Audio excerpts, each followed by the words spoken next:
इंदौर के सांवेर विधानसभा क्षेत्र के सेमलिया चाऊ गांव में पूर्व मुख्यमंत्री और राज्यसभा सांसद दिग्विजय सिंह सांवेर के प्रत्याशी प्रेमचंद गुड्डू के लिए सभा करने के लिए पहुंचे। बड़ी संख्या में कांग्रेसी दिग्विजय सिंह के साथ सभा स्थल पर नजर आए। अपने शुरुआती भाषण में ही दिग्विजय सिंह आक्रामक नजर आए और उन्होंने कांग्रेस सरकार को गिराने की साजिश को लोकतंत्र की हत्या करार दिया। उन्होंने कहा, कांग्रेस सरकार में भ्रष्टाचार हुआ, लेकिन ज्योतिरादित्य सिंधिया के 6 समर्थक कांग्रेस सरकार में मंत्री रहे। तो मैं सवाल पूछना चाहता हूं कि क्या उनके मंत्रियों ने भी भ्रष्टाचार किया? वहीं दिग्विजय सिंह ने तुलसी सिलावट पर भी निशाना साधा।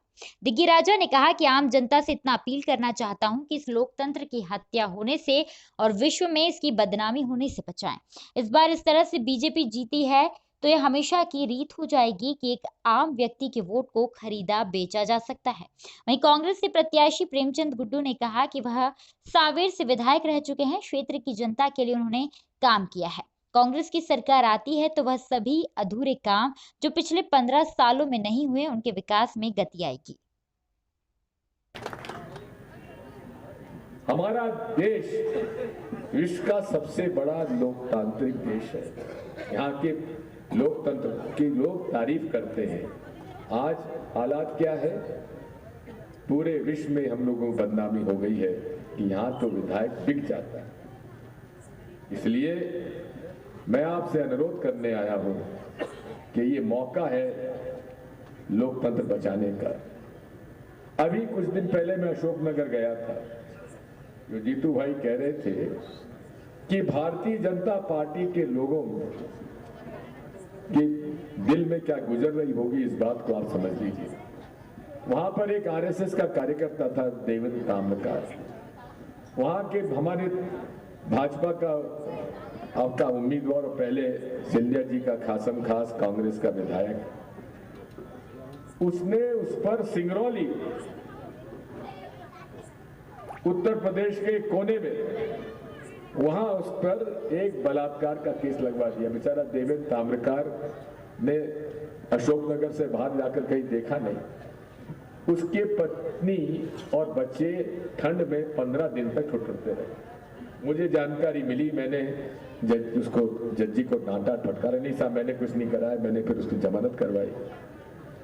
वो व्यक्ति आज रो रो कर हमारे सामने कह रहा था कि साहब आप बताइए कि जिस व्यक्ति ने मुझे प्रताड़ना दी, अब मैं उसका प्रचार कैसे करने जाऊंगा। मैं जब समझता हूं कि ऐसी हालत सांवेर में भी होगी। कई ऐसे लोग होंगे जिनको कि तुलसीराम की जैसी आदत है, प्रशासन के द्वारा उसने प्रताड़ित जरूर किया होगा भाजपा के लोगों को। आज उन भाजपा के लोगों पे क्या गुजर रही होगी। एक जमाना था जब जनसंघ के लोग साइकिल पर चलकर चैनल लेकर गांव-गांव में प्रचार करते थे जनसंघ पार्टी का।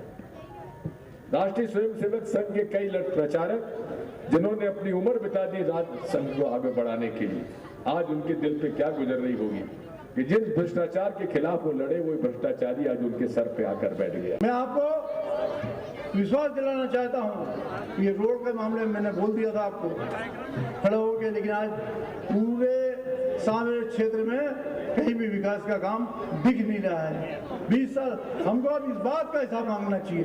20 साल में तुलसी सिलावट, 20 साल का हिसाब दो। तुलसी सिलावट इस क्षेत्र में क्या क्या काम किया आपने, सिवाय दलालों को इकट्ठा करने के अलावा कोई काम नहीं हुआ है।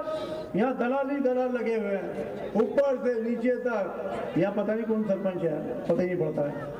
पैसा कहाँ कौन है ही नहीं, गायब। पता ही नहीं पैसा निकल रहा है, पैसा धड़ाके से निकल रहा है। अरे ठीक है भैया, इस क्षेत्र का पैसा, यहाँ का विकास का पैसा जो आप लोगों ने भ्रष्टाचार किया है, उसका भी हिसाब किताब होगा। एक बात ध्यान रखना, राजा साहब ज़्यादा अच्छी तरीके से जानते हैं मेरे को, मेरे स्वभाव को, कि मेरे कार्यकर्ताओं पे, किसी भी साथी पे, किसी भी तरीके ये भ्रष्ट और बेईमान लोग ये समझ लें, हिसाब किताब पूरा करता हूं मैं।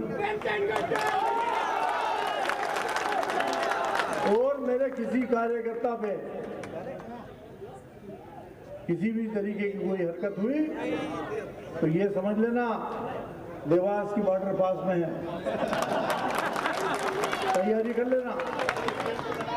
मैं अरे कलेक्टर कर रहा है, कलेक्टर बोले वो इमरती देवी कलेक्टर बोले कलेक्टर जीता देगा हमको 3-4-5 हज़ार वोट से, तो वैसे ही हम कर लेंगे। आज मैं मनीष सिंह को चेतावनी